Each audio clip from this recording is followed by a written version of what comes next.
and Broadcasting Company invite you to spend a half hour with the eminent American architect, Frank Lloyd Wright, who in his 83rd year made this film especially for NBC. This is one of a series of film conversations with distinguished figures of our time. Mr. Wright's guest is Hugh Downs of NBC Chicago. Come in, lad. Hello, Mr. Wright.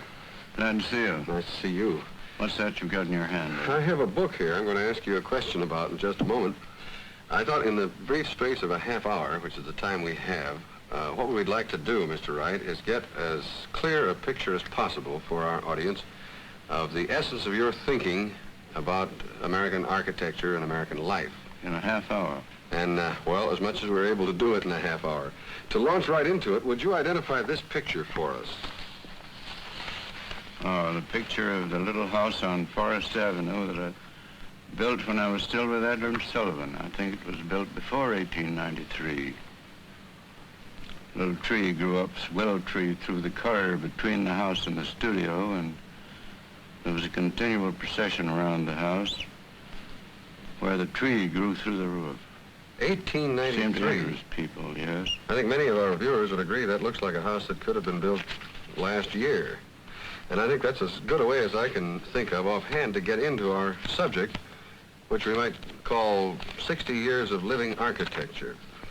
When did you first decide to make architecture your life work? Well, fortunately, I never had to decide. It was decided for me before I was born. My mother was a teacher, and she wanted an architect for a son. I happened to be the son, and of course, naturally, an architect. I was conditioned by her. The room into which I was born was hung with the wood engravings of the English cathedrals made by Timothy Cole. Do you remember those? So I was born into architecture. What was your first job as an architect, Mr. Wright? Well, I think I wanted to be an architect, and as near as I could get to it. In Madison, we were poor. We had no money to send me to an architectural school, and Madison, our home, had an engineering school, and a very kind dean, Professor Conover, gave me a stipend to work for him and work my way through the course at the university, and I worked my way almost through it. If I'd stayed 3 months longer, I would have been given a degree as an engineer, but I was anxious to be an architect, and so I started out for Chicago 3 months before I would have graduated. And I suppose you could say that my work for Conover, perhaps, as an engineer, designing clips and little details of ironwork, was my first architectural job. Would you say that any of Sullivan's ideas in architecture influenced you at that time? Naturally. They were influencing nearly everybody in the country. How so? He was the real radical of his day, and his thought gave us the skyscraper. See, the building was, when buildings first began to be tall, they didn't know how to make them tall. They would put one 2-story or 3-story building on top of another until they had enough. And I remember Lieber Meister would come in and did come in and throw something on my table, the Wainwright building in St. Louis. He said, "Wright, the thing is tall. What's the matter with a tall building?" And there it was, tall. And after that, why, the skyscraper began to flourish. And I think all the skyscrapers you see today were the result of Louis Sullivan's initiative. And that was his kind of mind, his type of thought.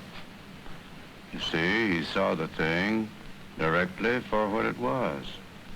Most people who are at all acquainted with your work know the fact that your work is organic and intimately bound up with the lives of people.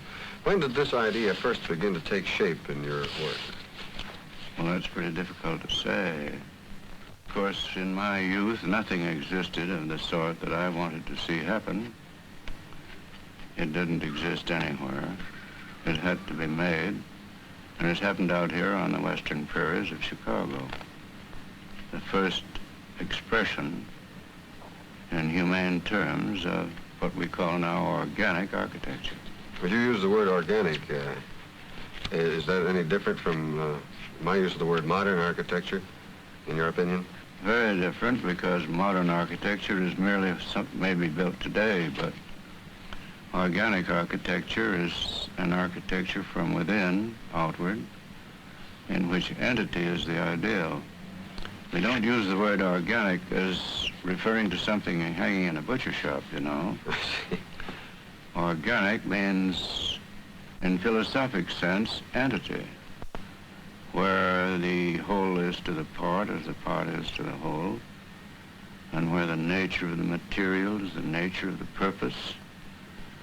The nature of the entire performance becomes a necessity, and out of that comes what significance you can give the building as a creative artist. Well, now then, with that in mind, what do you try to put into a house when you design one? First of all, the family it's designed for, as a rule. Not always easy and not always successful, but usually so. And we try to put into that house a sense of unity of the altogether that makes it part of its site. If the thing is successful, the architect's effort, you can't imagine that house anywhere than right where it is. It's a part of its environment, and it graces its environment rather than disgraces it. A striking example of a site and house going together is, of course, Bear Run House. How did you relate the site to the house? Well, there was a rock ledge, bank, beside the waterfall, and the natural thing seemed to be to cantilever the house from the rock bank over the fall. See, and the Bear Run House came into possession of concrete and steel with which to build a house, and of course, the grammar of that house cleared up on that basis, and then, of course, Mr. Kaufman's love for a beautiful site. He loved the site where the house was built, and he liked to listen to the waterfall. So that was a prime motive in the design. I think you can hear the waterfall when you look at the design. At least it's there. And he lives intimately with the thing he loved. Tell us about your own home, Mr. Wright, Taliesin. Well, Taliesin, of course, was built in 1911 and was a kind of refuge at the time. I was getting a worm's eye view of society and needed to get into the country, and my mother had prepared this site for me and asked me to come and take it, and I did. And of course, the countryside is southern Wisconsin, low hills, protruding rock ledges, wooded site, and the same thing applied to Taliesin. It applied to, later on, to Bear Run. The site determined the features and character of the house. Taliesin really is a stone house, and it is a house of the North, and it was built for the North.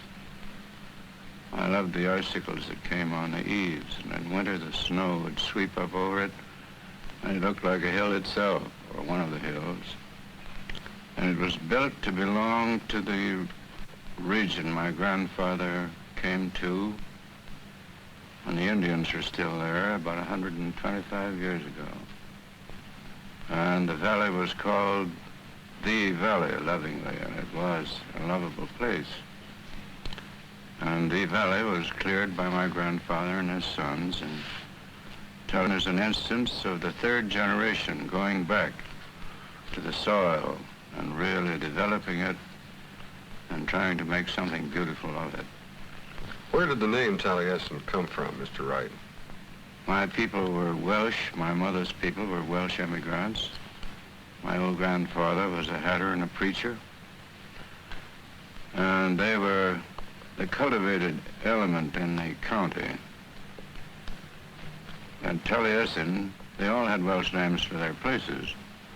My sister's home was Tonaderi under the Oaks.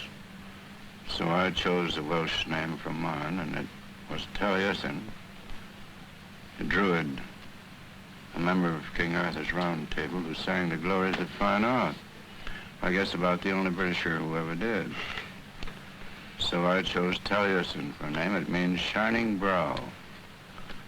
And Taliesin is built like a brow on the edge of the hill, not on top of the hill, because I believe you should never build on top of anything directly. If you build on top of the hill, you lose the hill.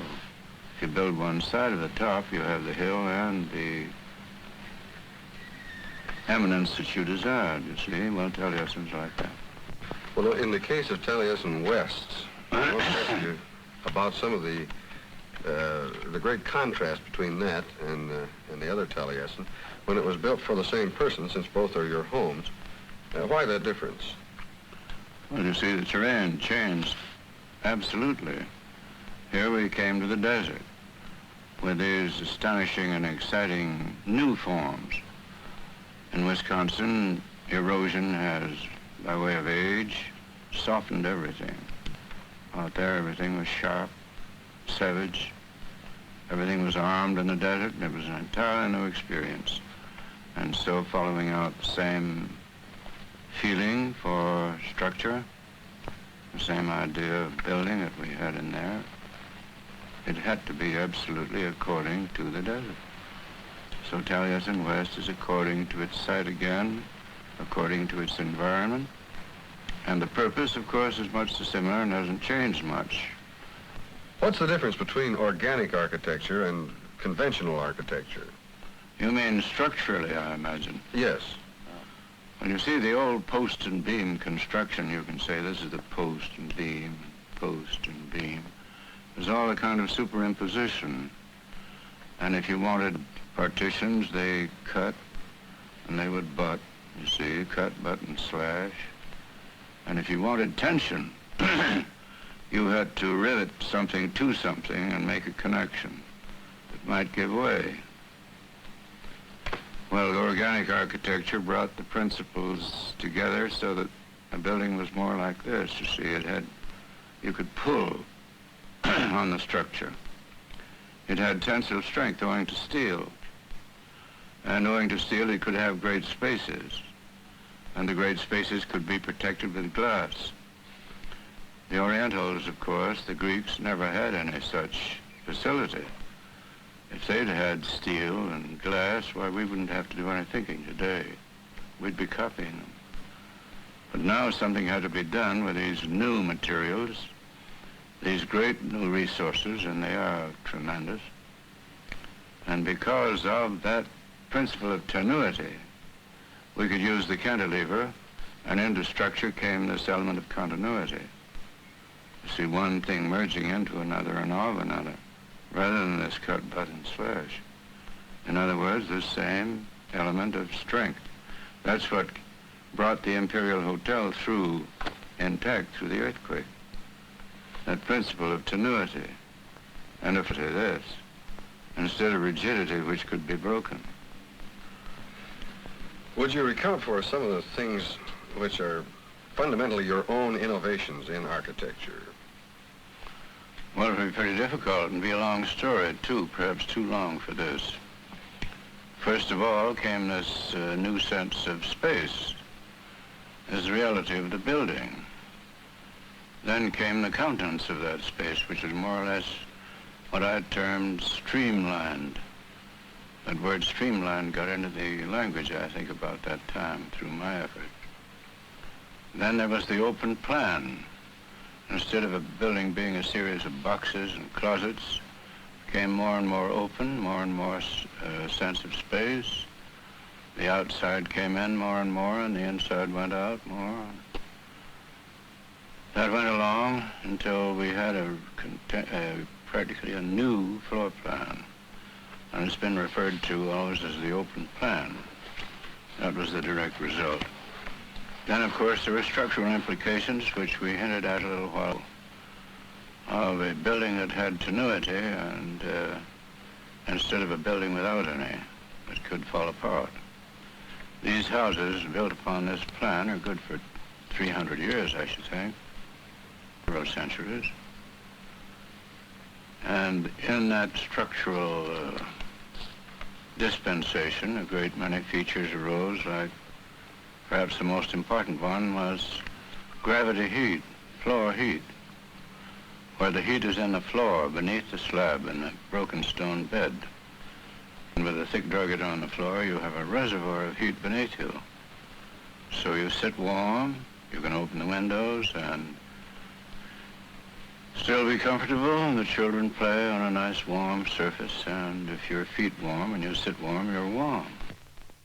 Oh, and I think the corner window is something we should mention in connection with innovation, and you can judge from what happened to by way of the corner window, what has happened to many of the innovations.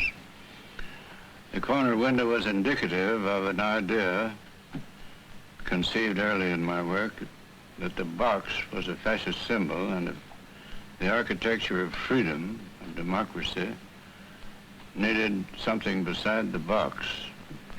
So I started out to destroy the box as a building. Well, the corner window came in as all the comprehension that ever was given to that act of the destruction of the box. The light came in where it had never come before. Vision went out, and you had screens instead of walls. Here the walls vanished as walls, and the box vanished as a box. And the corner window went around the world, but the idea of the thing never followed it. And it became merely a window instead of the release of an entire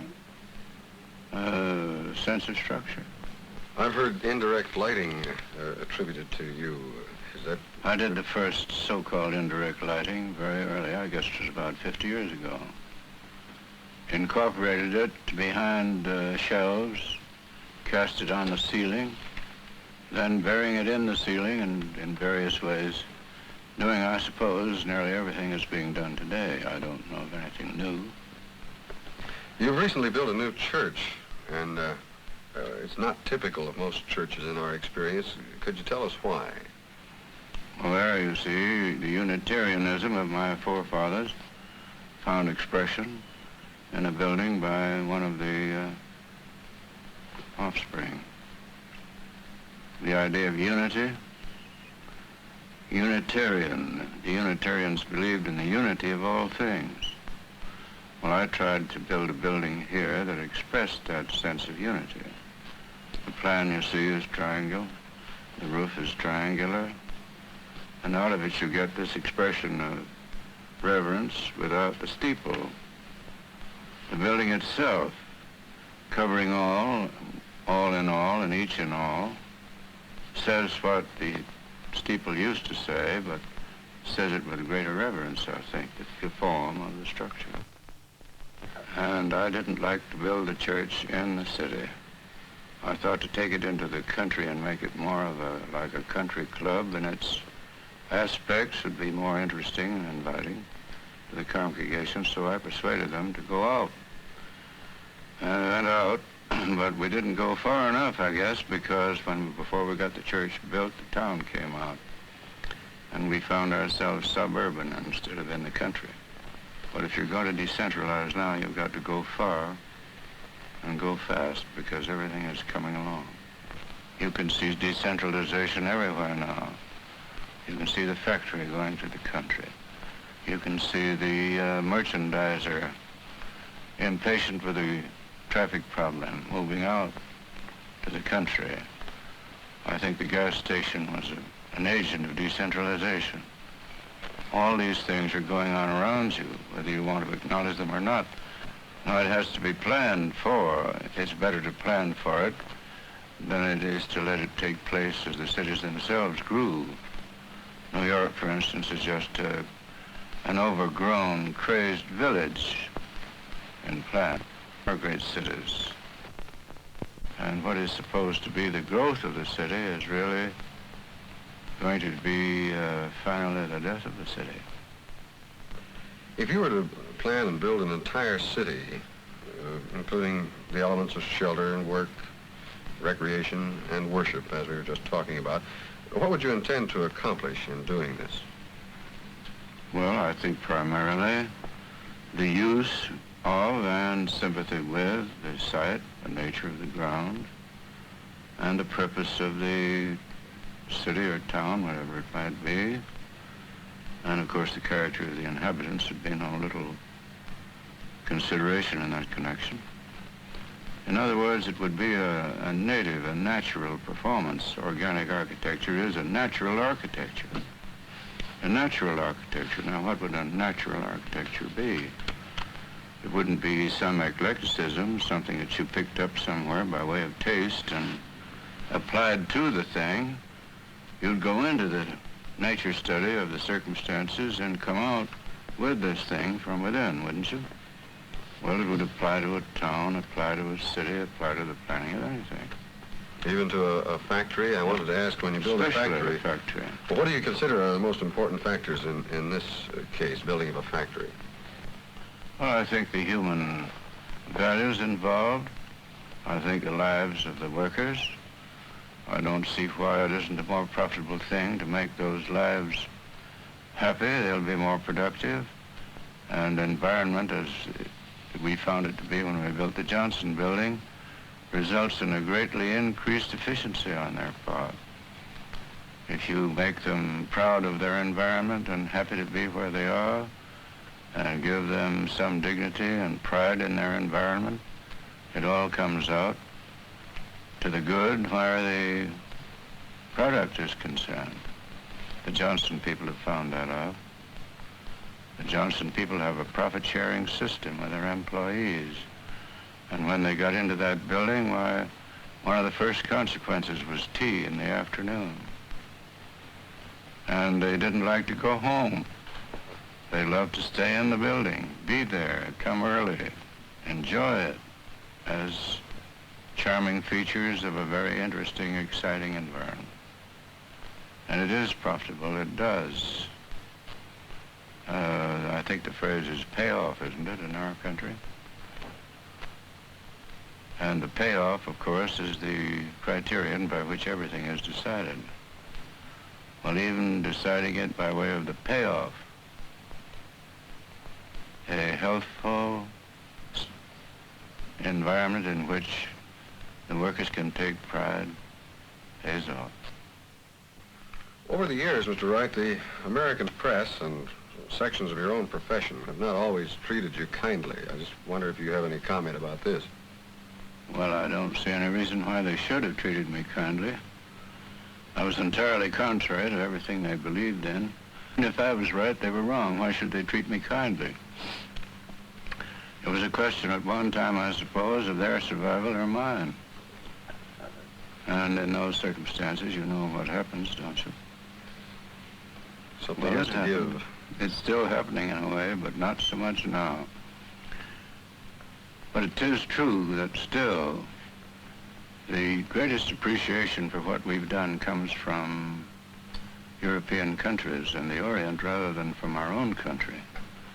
We're very slow to take things on that occurred at home. It's always been the idea of our people that culture came from abroad, and it did. Can't blame them for thinking so. They didn't want to hear of its developing in the tall grass of the western prairies. That was not exciting. In fact, they rather resented hearing about it in that sense. So when it had gone abroad, and it had been understood and appreciated abroad, and the Europeans came over here with it, they could sell it to the American people, and they would take it from them when they didn't like to take it from me. Through the span of your life, there have been great changes in the world, economically, socially, and ideologically. Through years of war and peace, through years that spelled great hopes and great disasters for mankind. Have any of these changes influenced your work or your thinking? No. And it's a little unfortunate that my work couldn't have influenced those changes. Probably if it had been better understood, I might have had a very beneficial influence on those changes. But I can't say that those changes had any effect on my work. My ideal was pretty well fixed. I was pretty sure of my ground and my star, and I saw no occasion. You see, early in life I had to choose between honest arrogance and hypocritical humility. I chose honest arrogance and have seen no occasion to change even now. We're pursuing the same center line through all changes, and I'm confident that the principle of our work, which is its heart and center line, is really the ideology of a democracy. And if democracy is ever to have a free architecture, I mean if it's ever to have freedom, have a culture of its own, architecture will be its basic effect and condition, and I believe we have the center line of that architecture. Architecture for freedom and for democracy. Among other things, you're a teacher, Mr. Wright. In your years of experience, what conclusions have you reached as to the roles and duties of the teacher and those of the student? I'm expected to answer that now, am I? I'm no teacher. Never wanted to teach and don't believe in teaching an art. Science, yes, business, of course, but an art cannot be taught. You can only inculcate it. You can be an exemplar, which it can grow. But I suppose I, being an exemplar, would be called a teacher, in spite of myself. So go ahead, call me a teacher. Do you feel that American architecture has progressed generally over the past several years? No, I'm afraid it has not. I think that the effects have been sought and multiplied, and the why of the effect, the real cause at the center of the thing, seems to have languished. If they once mastered the inner principle, infinite variety would be the result. No one would have to copy anybody else. And my great disappointment in it all is that instead of emulation, what I see is a wave of imitation. In your long life of practical and artistic endeavor, what do you consider as your most satisfactory achievement? Oh, my dear boy. The next one, of course. The next building I build. Well, go on from there. What is that? I don't know. I'm not sure. But whatever it is, that will be it. What would you say is the greatest disappointment in your career? Well, I think I touched on it a moment ago when I said that instead of emulation, that I'd seen chiefly imitation of the imitation by the imitator. Might not be the price that you pay for being ahead of your time? Well, I've had to think about it a good deal of recent years, and looking back, I suppose that that's the way the thing always happens. Probably it has always been so, and is a little more obvious in our day because of commercialized conditions and everybody being in a kind of free-for-all to pull out what he can as soon as he can and make the most of it. So I don't suppose it's any worse than it ever has been. And maybe that's the way it has to come. Maybe that's the way great ideas eventually obtain by way of abuse. Well, it's a moot question. It's not to be settled here. Nor is it to be settled by me. For the past half hour, we have been visiting Frank Lloyd Wright with his guest, Hugh Downs. This is one of a series of filmed conversations with distinguished figures of our time. Mr. Wright made this film especially for NBC.